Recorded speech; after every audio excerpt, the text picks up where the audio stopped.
Hello everyone from all around the world, this is Nick and welcome back to Valheim. In today's video I'll be listing 3 things I think could improve the Ashlands biome update and 7 things that I genuinely liked about the update. The first one is that the elemental stones overall are very disappointing and weak in general, especially the upgrade path of most of these stones. For example, the Nidhogg the Thundering, for example, these are supposedly really powerful elemental stones. These are one of the focal points of the Ashland update itself. I remember the previews and seeing the previews and all the concept art and being so excited for these stones and thinking how great they were going to be, like the Frostner was. The Frostner is still one of the most iconic weapons in Valheim, and I thought when I got the Frostner, it was so amazing at that stage in the game, and even now it still holds up pretty decent for Ashlands. And I thought we were going to get something like that for the Ashlands, and for each stone, it doesn't increase elemental damage, and these are elemental stones. It just makes no sense, especially you're using 2. And I think one of the worst weapons that is this big quest item that you have to do to get this. You have to go through this long drawn out quest to get the Dernwin, and it's obnoxious, the flame effect that it has. So much fire, like it's distracting, and the contrast of how obnoxious this flame effect is versus the actual damage that it has in fire, it's ridiculous. And this is the second upgrade, and it only does 10 fire damage. Now, the slash damage does loads of slash damage, I admit that. That's good. But the torch does more fire damage. The torch, more fire damage than this flaming sword.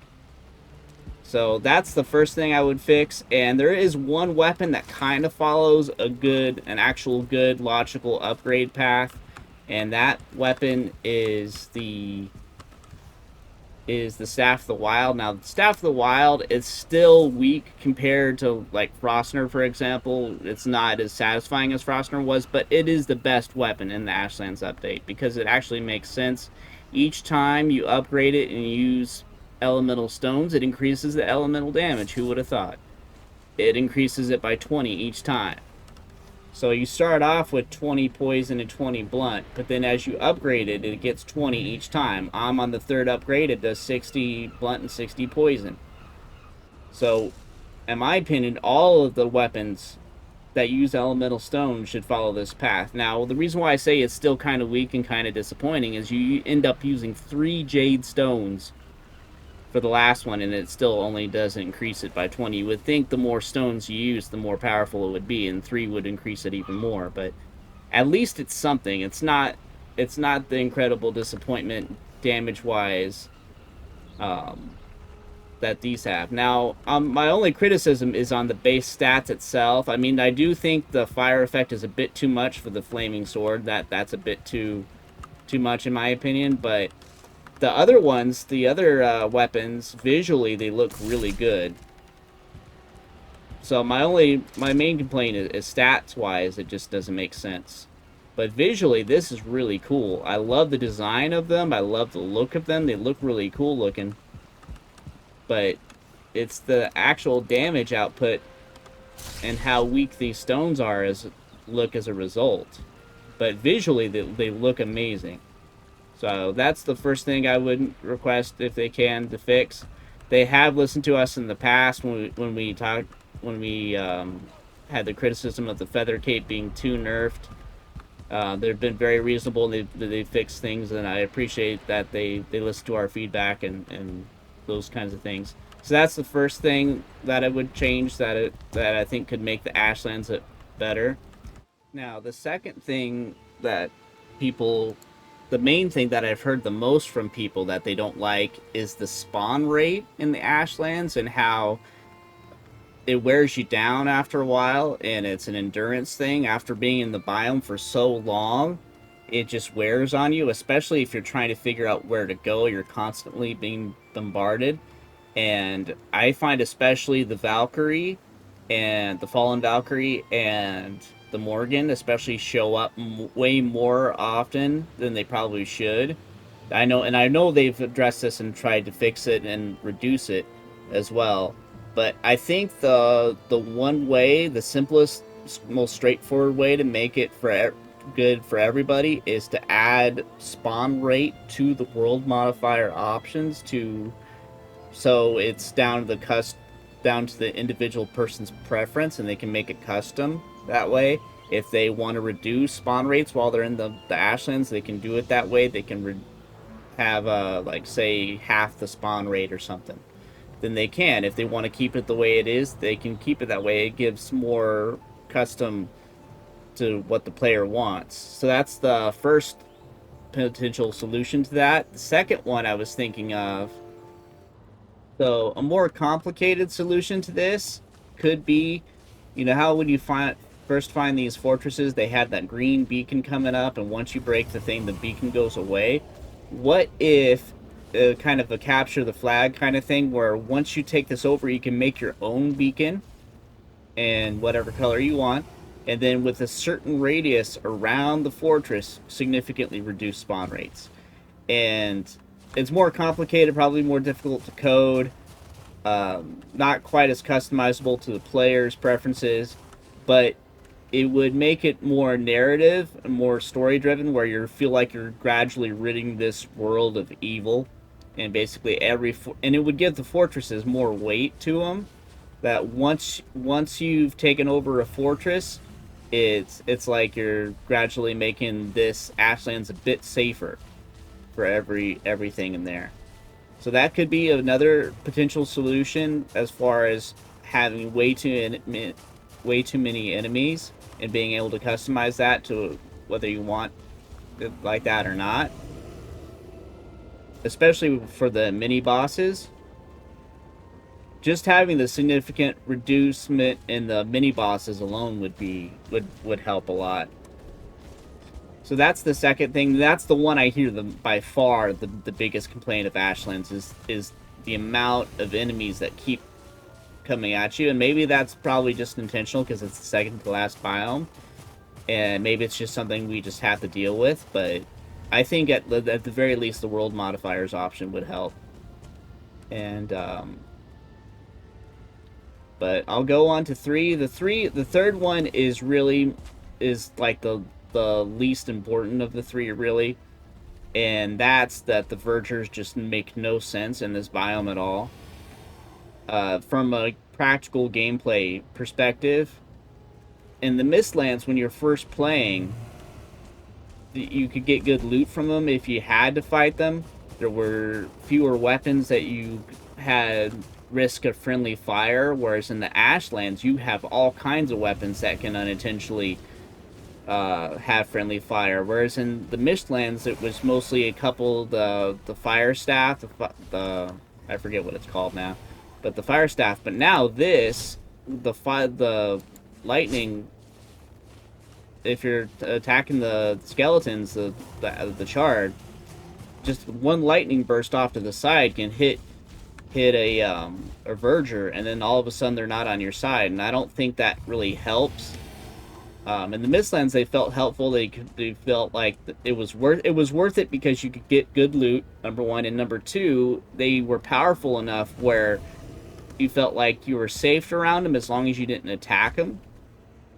And then the third, of course, this friendly fire is way easier to do in the Ashlands than in the Mistlands with the new weapons and everything. So just from a gameplay standpoint, they don't really add to the Ashlands. If they had good loot that you could get from when you accidentally friendly fired them and you had to kill them because they were attacking you, then it might be worth it. If there was an upgrade to the harvester that harvests the roots that you can get the stuff from, it would be worth it then. Or if there was some type of other loot to get from them, but there's nothing to really make it worth it to get from them. And of the 3, this is probably the least important, but it is one of the drawbacks I've noticed of the Ashlands compared to the other biomes. Now, from a story standpoint, I could see why they're here. They're probably heard about the elemental stones, and so they ventured out and sailed out, and then probably what happened is their ship burned down, just like a lot of our ships burned down, unless you use the car to get here. And then they were stuck here, and they had to evolve separately and developed into a whole new dverger variant. So I could see that. But aside from that, I like Ashlands a lot. Those are just the only three nitpicks I really have. And if I had to fix just one thing out of the Ashlands, it would definitely be, number one priority would be the elemental stones and the upgrade path of the weapons being better for elemental damage. That would be number one. And then the spawn rate, it'd be great if we could have those two ideas I was talking about, but if not, it's alright. Despite all of these things, I would still give Ashlands probably 8 out of 10 or 7 out of 10. When I'm feeling kind of pissed off in a situation, or a certain situation's frustrating where I just keep dying because I just killed a Valkyrie, and then literally another Valkyrie pops up, or the same thing with a Morgen, or sometimes two Morgens will come up, and it's just a slog to get through and venture around. And so during those times, I would give it a 7 out of 10. When I was first playing Ashlands and I landed here, I'll talk about that, the 7 things. The next 7 things are the things that I like about the Ashlands, because I wanted to try to balance out 3 criticisms that I would like to see if you can, to work on, or to improve these if you can. But if not, you know, I'm still grateful for this game. It's a really fun game, and they keep coming up with updates, and I'm excited for Deep North. So, but without any more rambling from me, we'll get on to the 7 things I do like. Okay, so starting with the first thing that I like about the Ashlands update, and I love about Valheim in general, if you explore a biome before the update happens, and then after the update, you get really interesting effects. Now, I wouldn't recommend exploring all of the biome, but if you explore just a small pocket, just for the difference, all kinds of crazy, interesting, fun things can happen. And what happened was, I explored this area, the Mistlands, before the Ashlands update, and this is one of the things I've had on the channel before, but I've never seen this in any game I've ever played, and I've been playing video games for a long time, so this is just really fascinating and so fun and creative and amazing. Basically, what happened is the Ashlands lowered the terrain all the way around. So originally, this, where I'm standing, was all solid at one point, and these are the mountaintops. But those got carved out because the land got lowered. So you end up with these really, really cool floating islands. Really amazing. And I've covered this in more detail in another video, which I'll put in the description and at the end of the video as well. But this is number one. I love this because, like I said, I've never seen this in any other game before. It's been like this. And I'll show you this other part really quick too on the same thing. This is where, this is where I had my original portal, on the Mistlands Ashlands border.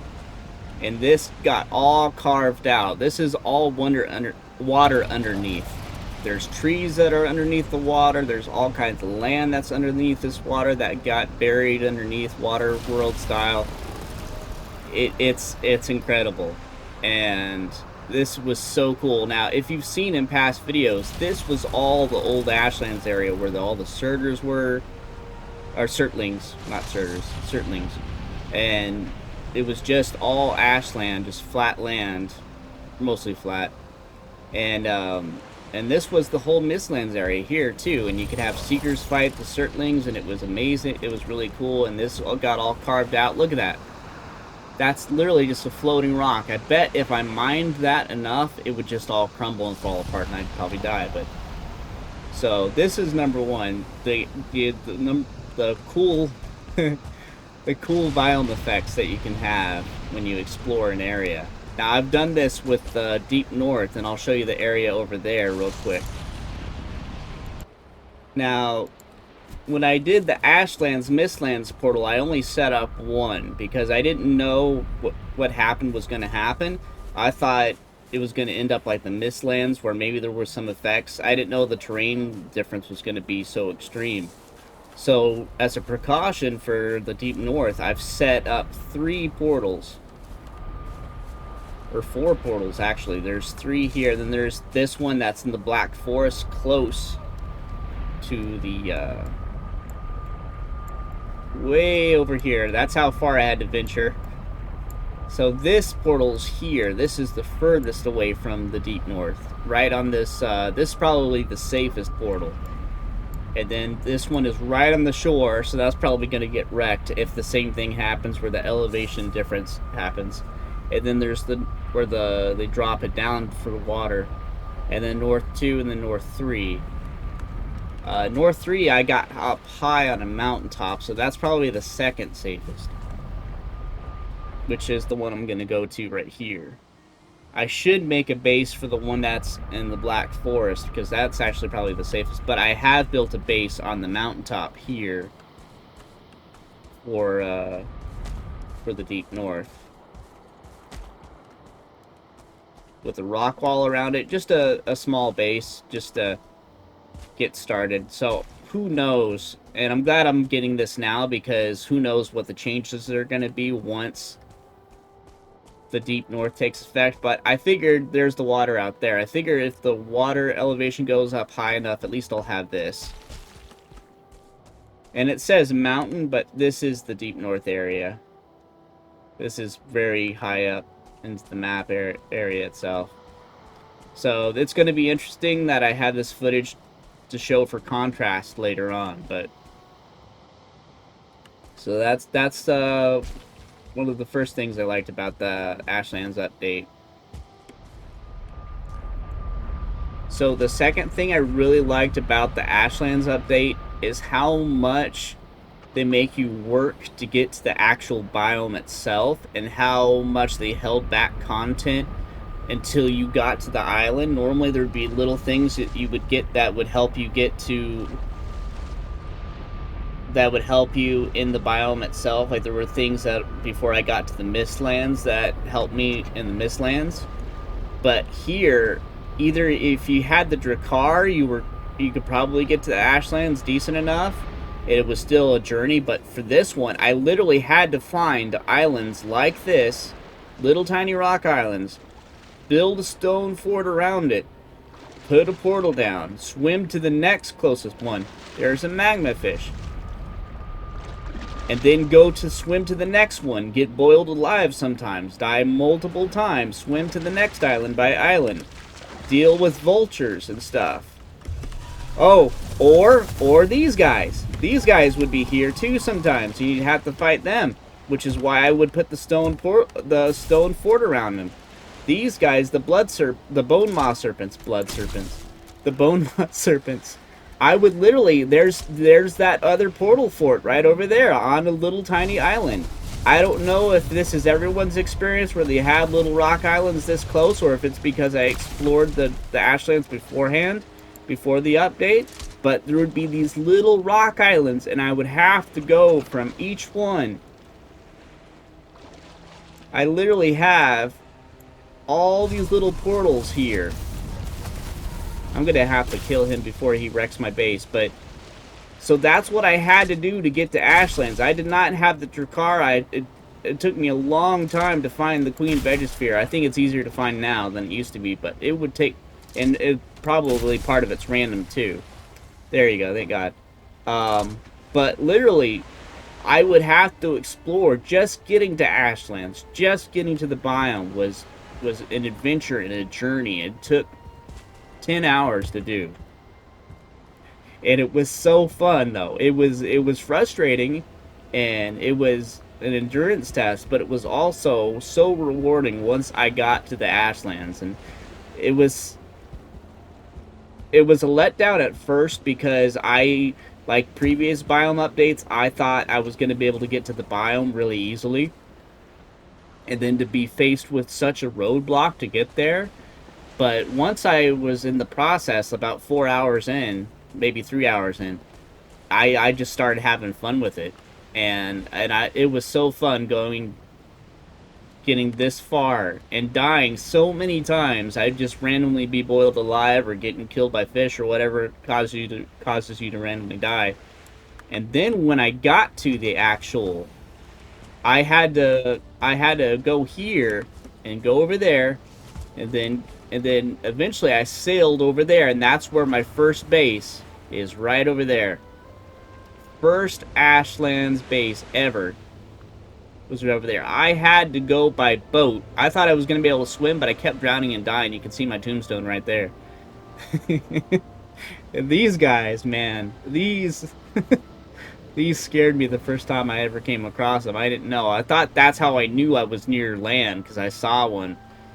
And I had to go onto the longship, and it was literally like that scene from Pirates of the Caribbean with Jack Sparrow where he's stepping off and his ship is literally sinking as he gets to the island. And then once I got there, all the charred came up on me, and then I'll go to there for the next part. So eventually I got to here by boat and get up. So I got from, that's where we were right over there. And so I tried to swim the first couple times and I died. Actually 2 or 3 times, and then eventually I got the boat and I got here. And then I started on this backside of the mountain thinking, okay, the charred are not going to notice me. I can set up a portal, and I did. But it was really difficult to fend the charred off from this. I had to from the portal from the charred. And then eventually I ventured my way. I set up little spikes and stuff, and I ventured my way around here. And then I built my main portal for the first fortress, or first base, in the Ashlands right here. And this is my favorite memory of the Ashlands. It's just that journey to get to this point, just to get to here, just to get to the biome itself. No other biome before this. The Mistlands was kind of like that, but the Mistlands you can get from the swampland. If you're lucky, or the plains, you can just stumble into it. This is the first one where you strictly have to voyage out to it, at least as far as I know. There might be, depending on the randomness of your world spawn or gen, there you could probably maybe walk to one, but because of how low they lowered the ground, they really meant for it to be found only by boat, that you could only discover this place by boat. So no other biome has been this difficult to even get to, let alone when you get to the shore, you're just bombarded by enemies, especially when you play the beta. Because back then, as much as people don't even like the spawn rate even now, it was stronger back then, and I landed here during the beta. So you can imagine. So that's the second thing. I might have said this is the first one, but the first one was how the biomes change when you're updated. So we'll go on to the third one. So the third one is just how inhospitable and how dangerous this biome is. All the other biomes, they have danger to them, but not constantly. There's some spots you can feel a little bit safe, and there's some spots that you think, oh, I might not mind living here. This is actually kind of nice. But there's no spots in the Ashlands that I ever feel safe. I would ever think, oh, I wouldn't mind living here. There's not a single one. Normally throughout this whole game, rock walls, for example, rock walls, if I have a rock wall around me, I'll be completely 100% safe. But nope, not even here. I mean, not even rock walls are safe in this environment, because a lava slime can mess up your rock wall. It's the first enemy in the whole game that can mess up a natural terrain rock wall that you've set up. And so I've spent so much time making these rock walls extra thick. Those are thick walls, thick walls that I've had to make because the lava, the lava slimes just mess these up. And because you're constantly bombarded by enemies all the time, the terrain itself, the ash coming from the sky, the lava, it's just the visibility, even though it's not as bad as the Mistlands, when it's ash raining like it is right now, the visibility is pretty low. you're just constantly just feel just not safe. Even with this fortress where I'm reasonably safe, I still don't feel 100% safe. Like, if a Valkyrie were to come up here, I've had a fortress like this set up, and a Valkyrie comes up and gets the top, because you can't have a rock wall at the top. Natural rock wall terrain, you can't do that. So the top is your vulnerable spot, and even with black marble, probably the strongest stone that we have, it's not gonna, it can only hold the Valkyrie off for so long, and so if a Valkyrie comes up, I've died to a Valkyrie in a fortress set up like this, so you're just never safe in this biome. I keep doing that for some reason. Every time I try to unpause it, I should just hit the escape button rather than the attack button. But my fourth thing I like about the Ashlands update is the amount of food variety that you have in this game, whether you're doing stamina, whether it's for stamina, or magic, or melee, or a combination of those three. You have so many different options for food. You have stuff that you can have to forage for, like the smoke puffs, or the ferns, the fiddleheads. The fiddleheads, you have to forage for those, or you have vineberry clusters, which is probably one of the easiest crops to do,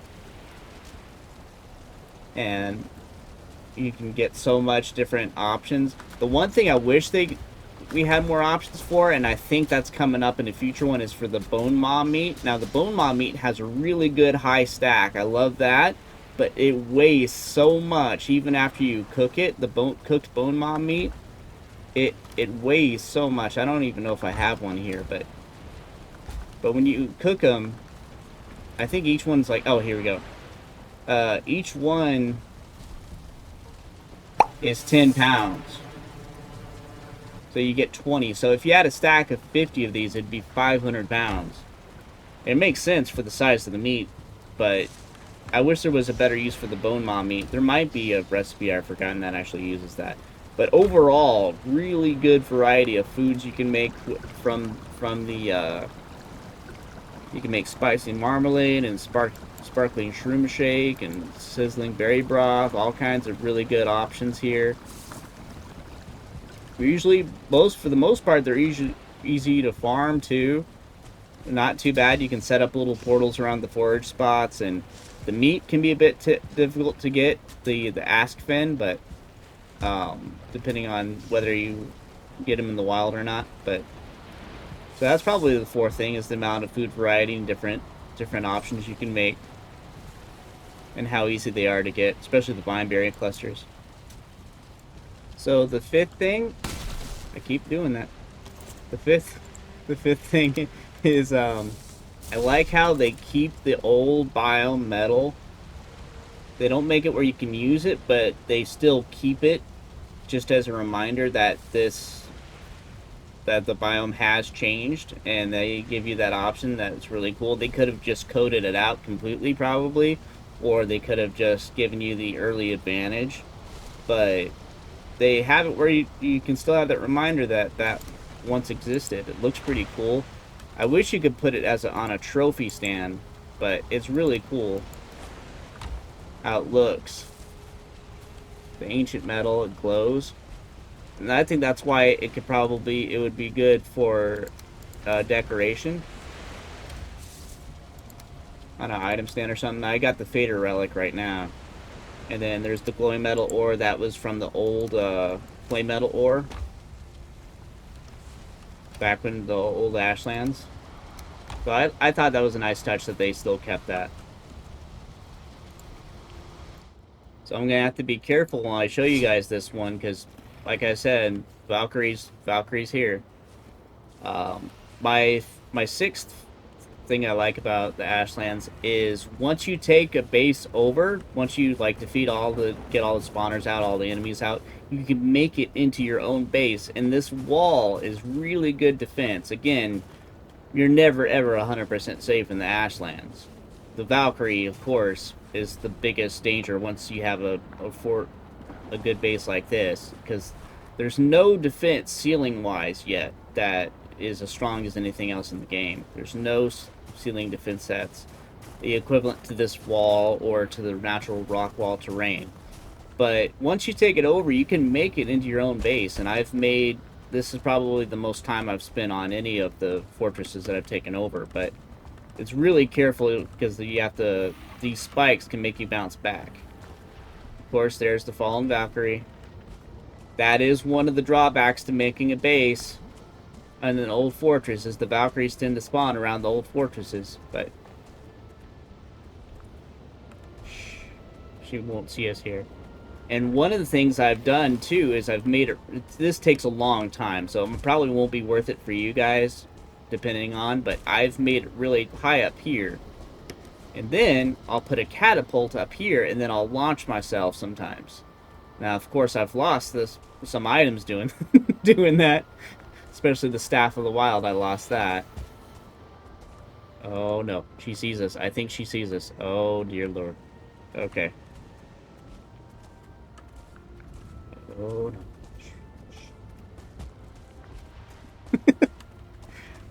But I think...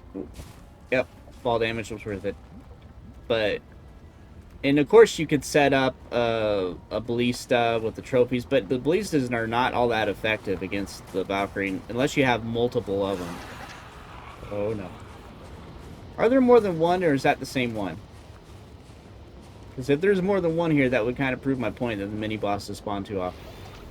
But... Anyways, that's the sixth favorite thing is, yes, you could come in with the battering ram and wreck the walls, but I definitely recommend keeping it intact if you can.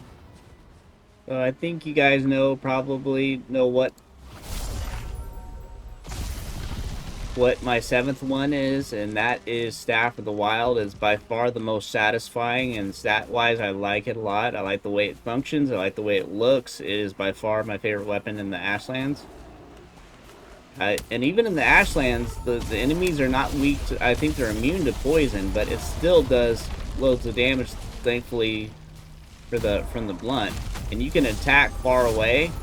I have had this one bug that can happen, where if you shoot it far enough, you can keep spawning ones over and over and over. And it kind of breaks it a little bit. But this works out really good. I love this weapon. So look how... It's a really... It's not good as a main weapon, but it's a good, like a sentry or a minion type of weapon. Of course, I'm gonna get wrecked because I don't have my bubble on, but... So I forgot the bubble. You can't forget the bubble when you're a mage. Unless you're really, really, really good, and which I'm not. But.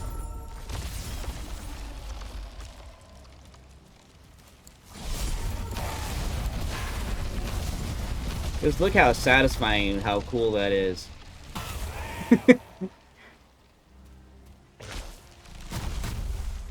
How did it not get hurt on that? Oh.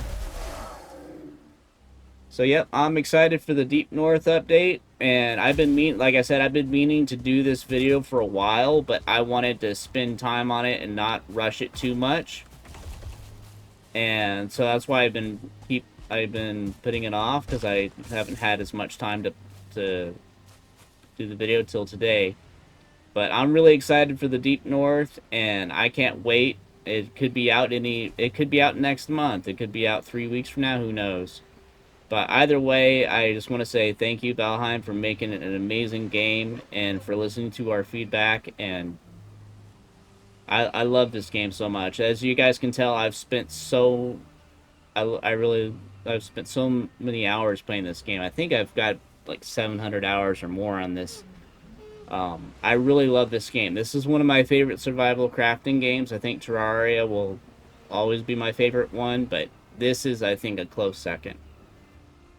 I love this game a lot, and I can't wait for Deep North and all the interesting things that are going to come out of that I just have no idea. It's going to be so fun. But thank you guys so much for watching. I hope I didn't ramble too much. And I hope you'll have a good day. Bye, everybody.